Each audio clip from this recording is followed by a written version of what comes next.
In this video, I'm going to show you how to fix an Apple TV blinking white light issue step by step. A blinking white light usually means the Apple TV is stuck during startup, updating, or having trouble connecting to the TV. First, unplug your Apple TV from the power outlet and disconnect the HDMI cable, then wait about 60 seconds to fully power reset the device. After that, reconnect the power cable and HDMI cable securely. Then turn your TV on and select the correct HDMI input where the Apple TV is connected. If the white light keeps blinking, try using a different HDMI cable or switching to another HDMI port on your TV to rule out connection issue.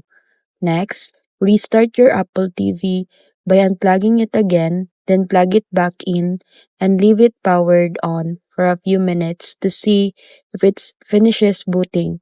If it's still stuck, connect your Apple TV to a computer using USB Type-C or micro USB cable. Open Finder on Mac or iTunes on Windows and use Restore Apple TV options to reinstall the software.